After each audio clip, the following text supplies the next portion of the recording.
If you want to relocate to the UK with your dependents, your husband, your wife, your children, this is a video that explains one of the opportunity where you can travel with your dependents to the UK. So I will encourage you, if you are in this shoe, if you're in this position, I will encourage you to please watch this video to the end. I'm going to be sharing with you how to embrace this opportunity, the procedure, the requirement, and how to go through the whole thing. Everything you need for this procedure will be shared in this video. I'm going to encourage you to please stay tuned and watch this video to the end. Hello friends, good morning, good afternoon, good evening, wherever you're watching me from. I want to say welcome back to my YouTube channel. My name is Okbayemi and I'm just here to share another good news to you as regards relocation. On this channel, I share information as regards relocation, opportunities abroad, schooling, and every other thing that brings about growth and development. So stay tuned with this to this channel, guys. So if you're hearing for the very first time, I want to encourage you. I want to say thank you for watching my video. Thank you for walking into my YouTube channel. Okay, so I want to encourage you to please to be part of this community, to be a part of this family. I want to encourage you to click the subscription button and click on your notification bell so that for every time I upload new video, you'll be part of those to see it first. And I want to say, my regular subscribers, I want to say thank you guys for being so amazing, for coming back to watch my videos. And I want to say this video is very, very important to a lot of people. So I want to encourage you to please share this video with your friends, with your loved ones, with your community of friends, your church members, anyone that you know, your enemy. Pray for your enemies. That's what the Bible says. So I want to encourage you to share this information to everybody around you. Let them embrace it. Okay, so today I'm just going to share opportunities that is now in the UK, and the UK has unleashed a new visa which has been used to replace the Tier 5 visa. And this visa is called the Creative Worker Visa. It's a Creative Worker Visa. And I'm just going to take you through what it is like and how to go through this procedure. Okay, so a creative worker is someone who works in the creative industry. For example, you might be an actor, you might be a dancer, a musician, a film crew member, a photographer. So, photographer is one of the team crew, a film crew. You might also be a makeup artist. I just thought of that myself, yeah, because you need a makeup artist for every filmmaker. You might have to be a hairstylist, you know.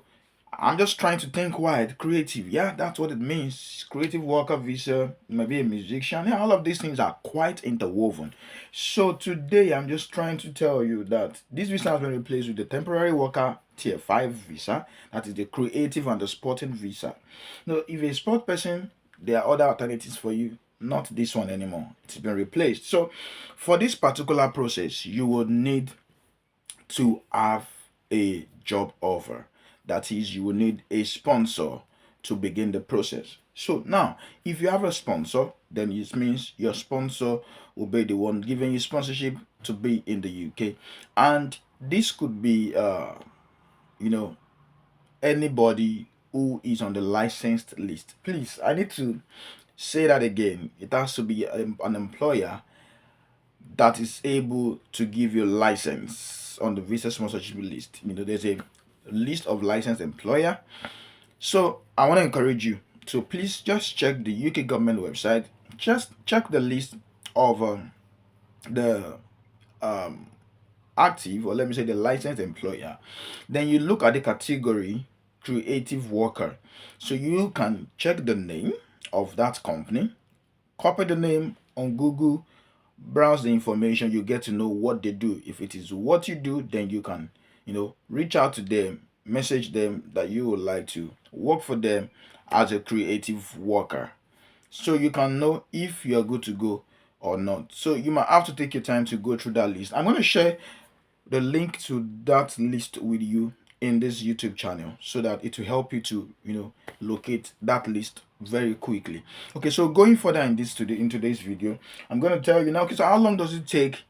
How long does this visa take? So This visa take. Don't forget your sponsor must be in the UK. Yes, you work. The work you do in the UK must relate to the work of your sponsor. So you can't have a sponsor who is in health and care work. I mean, you can't have a sponsor in health and care and the person is sponsoring you on creative work to come and do a creative worker. No, it's not gonna work. So if you're getting a sponsor, it means your sponsor, for example, if you're a fashion designer or you are an hairstylist, it means the company sponsoring you must be doing that same service, must be offering that same service, not something different. I hope you get that clear. Okay, so let's go forward. You can apply for a visa up to 3 months before the day you're due to start work in the UK. The date is listed on your certificate of sponsorship. So, like I said, once you get a sponsor, you get your certificate of sponsorship. The date you're meant to start your job is going to be on that certificate of sponsorship. So you can relocate to UK, or you have to apply 3 months before that application, that job commencement date. So, as part of your application, you will need to prove your identity and provide your documents. You know what that means? You will need to provide your means of identification. Could be your international passport. I don't know. It could be your driver's license. Anything that could, help you with your identity. Now, you may need to allow extra time if you need an appointment to do this. You would find out if you need one when you start applying. So it's usually be within that 3 months to start. You should have applied. I mean, yeah, to start your work, you should have applied for this visa. So now, getting a decision. Once you applied online, you're proved.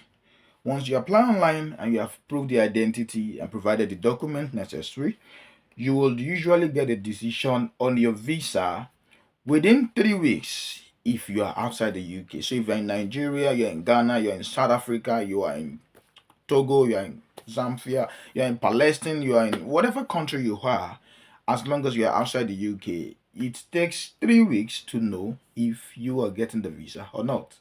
But if you're within the UK and you're applying for this role, then it means it's going to take you 8 weeks if you are inside the UK.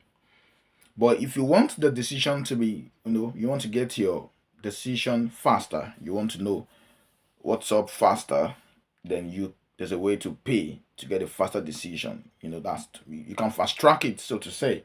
So how much does this cost?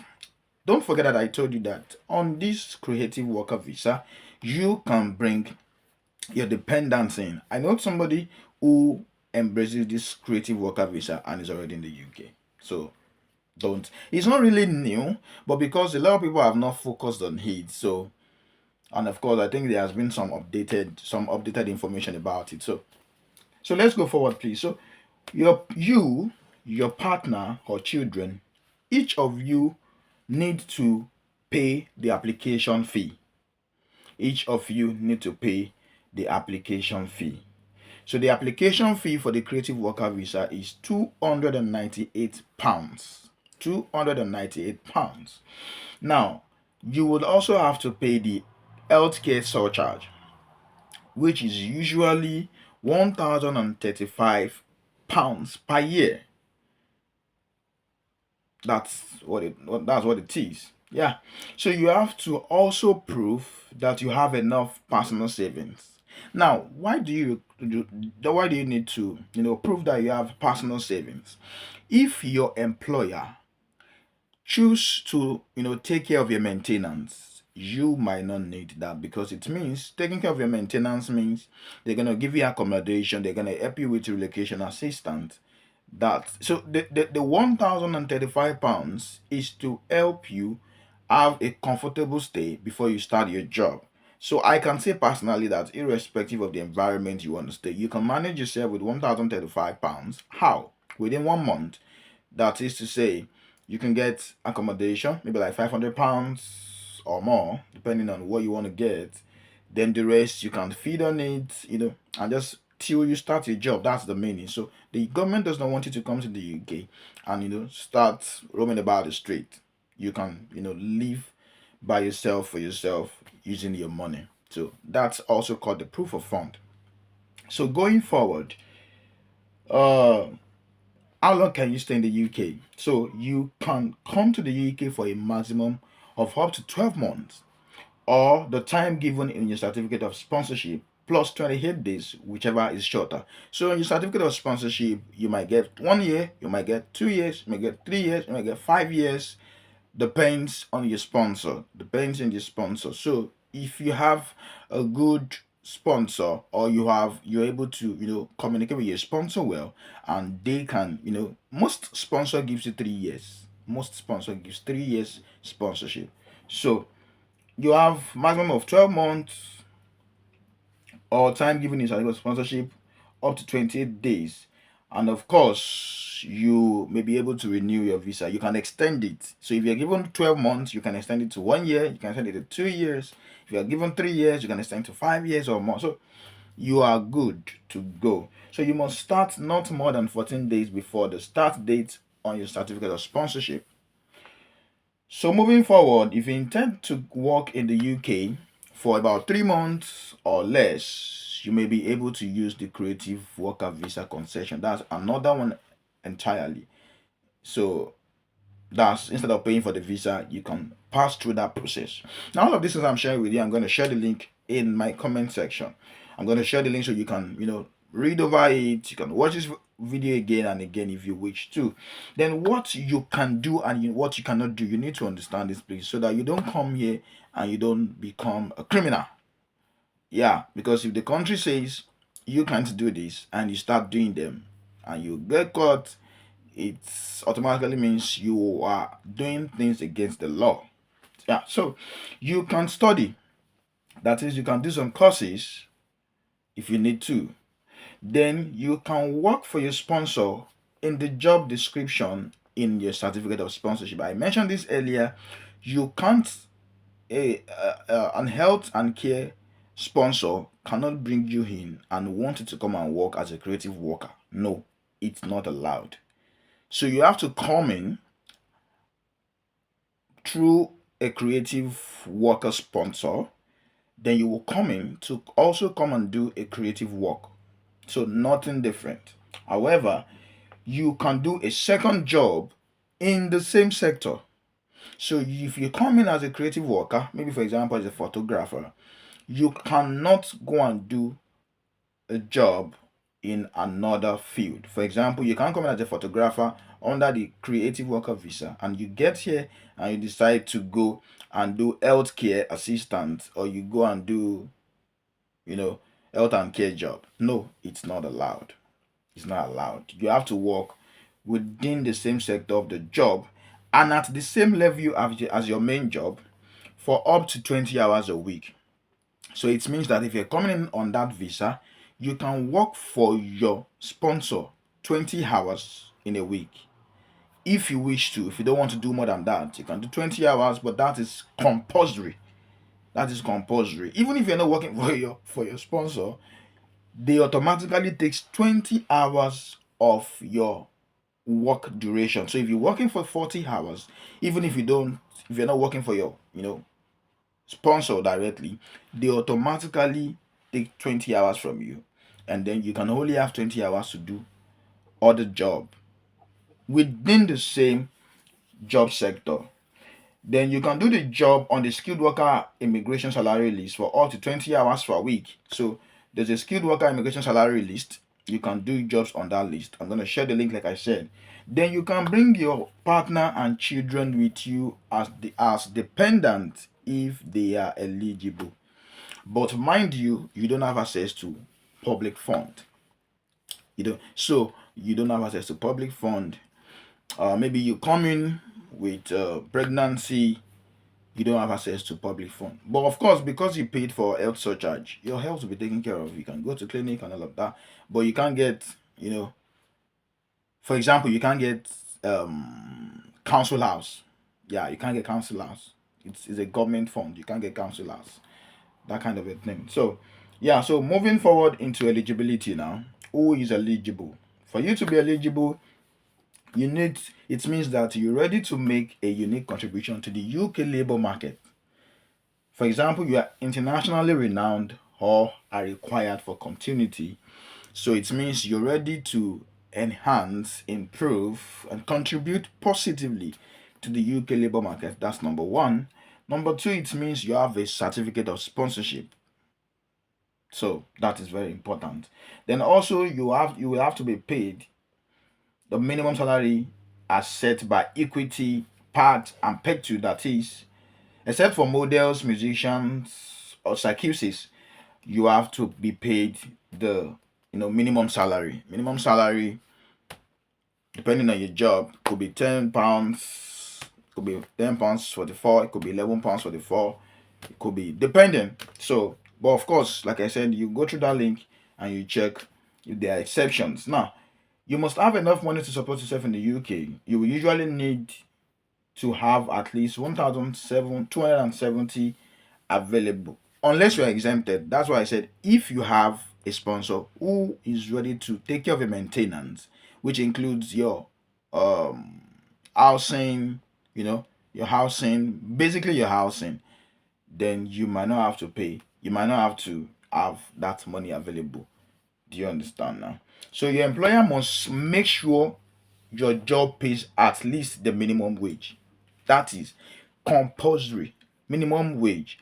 It's compulsory that your employer pays you minimum wage and follows the UK rules for how many hours a week you work. So if your employer does not do this, your application will be refused. So please, you need to know that you don't have to be, don't let any employer, if you need to clarify things with them, clarify. Don't assume that this is what they mean. If you have an interview with the employer, ask your questions, get clarification, and don't assume.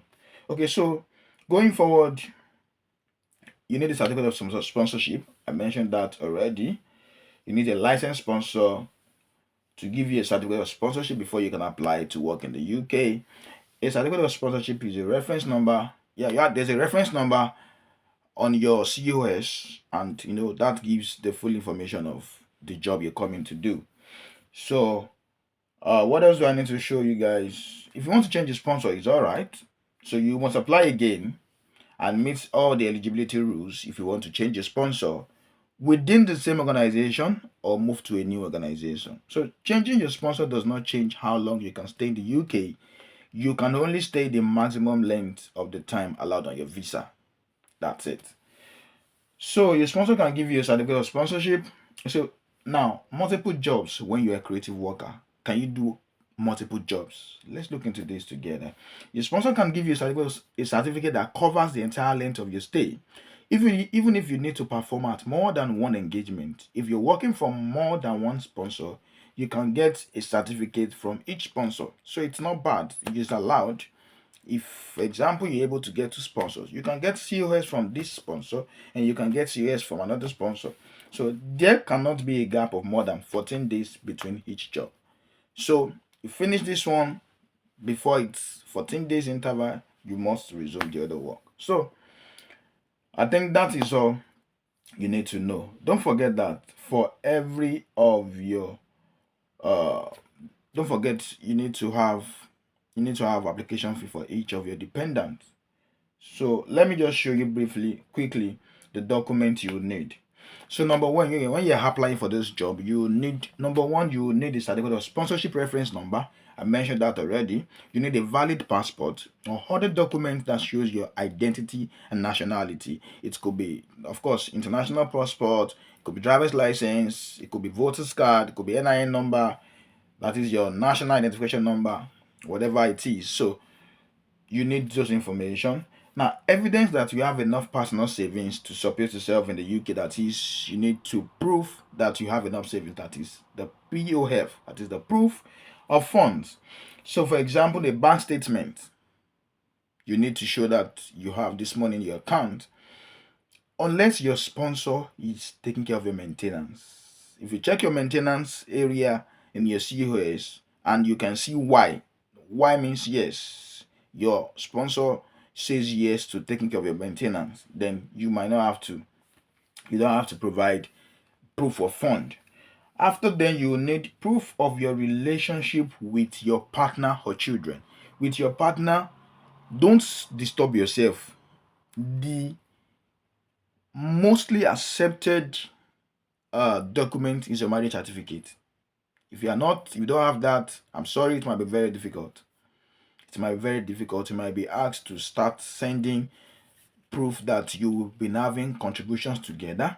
You might be asked to send information. A lot of things you might be asked to do. So please, guys, you have to prove a relationship with your partner and with your children. Then you need a tuberculosis test result if you're from a country where you have to take the test. So for example, if I'm from Nigeria or some other countries, you would need to do tuberculosis test. Okay, so I think for other countries now, if you have documents that are not written in English, then you need to provide a certified translation of these documents that are okay. You need to provide a certified translation of any documents that are not in English. So if your documents are not in the English language, you need to provide the English version of it, a certified translation of it. So guys, that is all for today's video. I'm going to drop the link to the list of sponsors in the description page. I'm going to drop informations that you need and how to apply in the description page. And that is all for now. Don't forget to like this video. Don't forget to share with your loved ones. Let them embrace this opportunity. Come to UK with your dependents.